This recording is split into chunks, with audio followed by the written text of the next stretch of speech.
नमस्कार दर्शकों, ज्योतिष के इस यूट्यूब चैनल पर आप सभी का एक बार फिर से हार्दिक स्वागत है। आज मैं बात करूंगा आपके साथ गुरु ग्रह से बनने वाले कुछ खास योगों की। ज्योतिष में गुरु या बृहस्पति एक ऐसा ग्रह है जिसका बहुत महत्वपूर्ण स्थान माना गया है।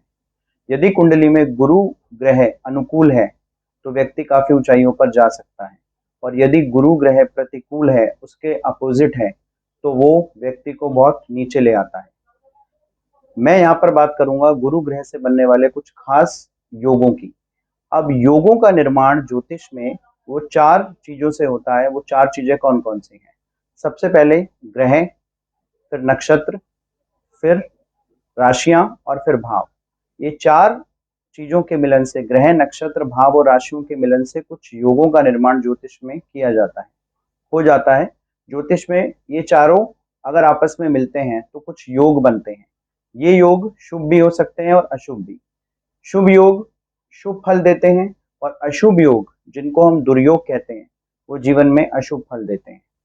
आज मैं बात करूंगा गुरु ग्रह से बनने वाले एक ऐसे अशुभ योग की जो कि कुंडली में बहुत अधिक देखने को मिलता है, और इसका बहुत ज्यादा प्रभाव व्यक्ति के जीवन पर पड़ता है।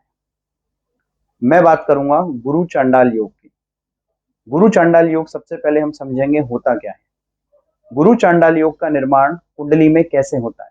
गुरु चांडाल योग, यदि कुंडली में गुरु ग्रह के साथ राहु स्थित हो, यानी गुरु और राहु किसी भी भाव या किसी भी राशि में एक साथ बैठे हों, तो गुरु चांडाल योग का निर्माण हो जाता है। गुरु चांडाल योग हमेशा युति से बनता है, दृष्टि से नहीं बनता। कुछ विद्वान, कुछ लोग ऐसा मानते हैं कि गुरु राहु को देखे या राहु गुरु को देखे तो भी ये योग बनता है, लेकिन ज्योतिष में हम ऐसा नहीं मानते, क्योंकि हमारे जो शास्त्र हैं वो कहते हैं कि गुरु और राहु यदि किसी भी भाव या किसी भी राशि में एक साथ स्थित हो तब इस योग का निर्माण होता है।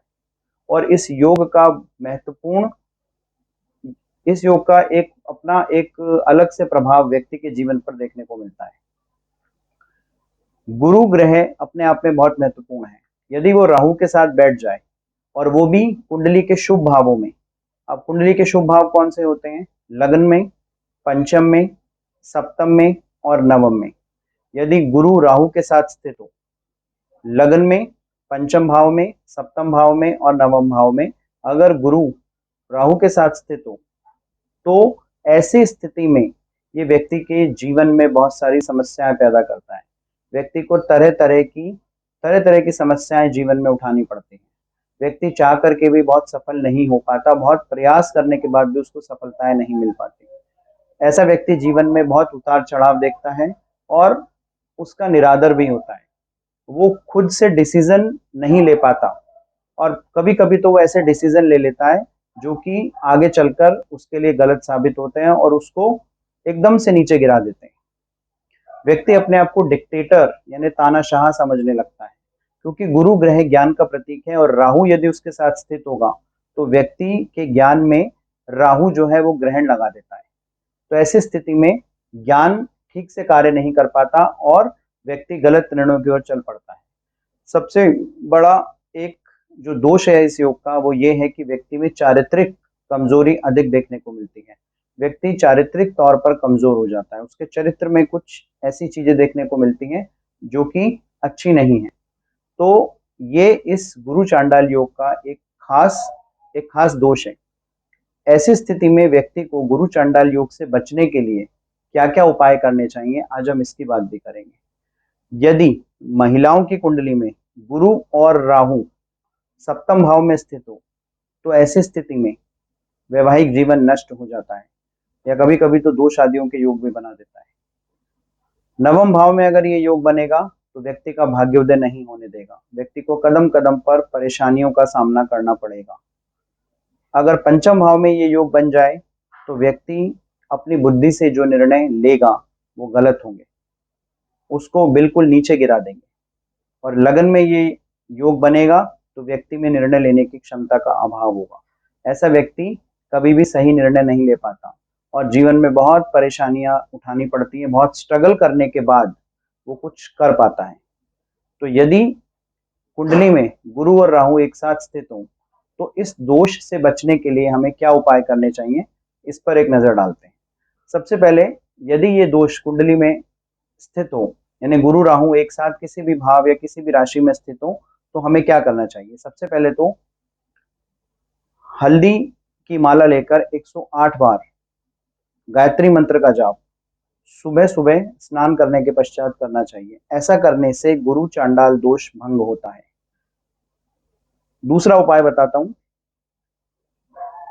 108 बार गायत्री मंत्र का जाप यदि आप भगवान सूर्य को जल अर्पित करने के बाद करते हैं, तो भी ऐसी स्थिति में गुरु चांडाल दोष भंग हो जाता है। तीसरा उपाय बताता हूं मैं आपको। तीसरे उपाय में आप क्या करेंगे? गुरु को प्रसन्न करने के लिए आप किसी भी ऐसे व्यक्ति को जो आपके गुरु की तरह हो, आप उसकी शरण में जाएं और उससे कुछ परामर्श लें। यानी अपने जीवन में गुरु होना बहुत जरूरी है। अगर आप गुरु के आदर्शों पर चलेंगे तो आप जीवन में कामयाब होंगे। किसी भी धार्मिक स्थल पर, मंदिर में जाकर रोज झाड़ू लगाएं या मंदिर की सफाई करें। ऐसा करने से भी गुरु चांडाल दोष काफी हद तक भंग होता है। विष्णु सहस्त्र नाम का पाठ अगर हो सके तो बृहस्पतिवार के दिन अवश्य करना चाहिए।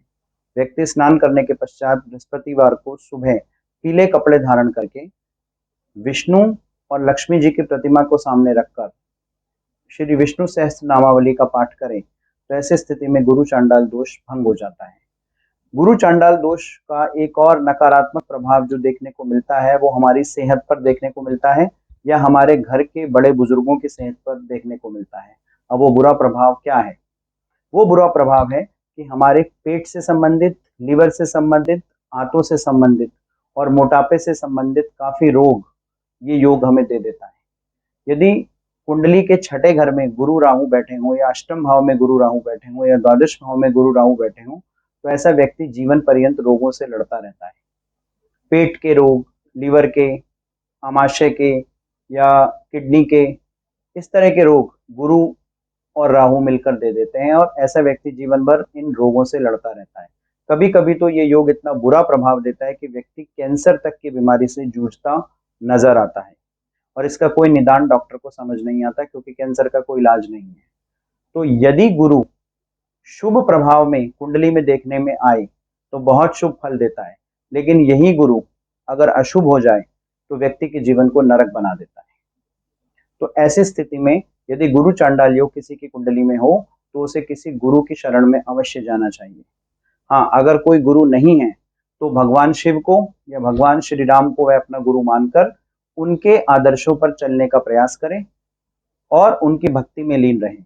सुबह शाम मंदिर जाकर भगवान से प्रार्थना करें और 108 बार हल्दी की माला पर या रुद्राक्ष की माला पर गायत्री मंत्र का जप करें। किसी भी धार्मिक स्थल पर जाकर, जैसे मैंने बताया, सुबह शाम सफाई करें और भगवान विष्णु और लक्ष्मी जी की प्रतिमा के सामने बैठकर श्री विष्णु सहस्त्र नामावली का पाठ करें। अगर इतने उपाय कोई व्यक्ति करता है तो गुरु चांडाल दोष काफी हद तक भंग होता है और बाकी के जो ग्रह इस दोष की वजह से अपना अच्छा फल नहीं दे पा रहे, देने लगते हैं। तो आज के लिए बस इतना ही। अगले प्रोग्राम में मैं आपके साथ एक नया टॉपिक लेकर आऊंगा। तब तक के लिए आज्ञा दीजिए। नमस्कार।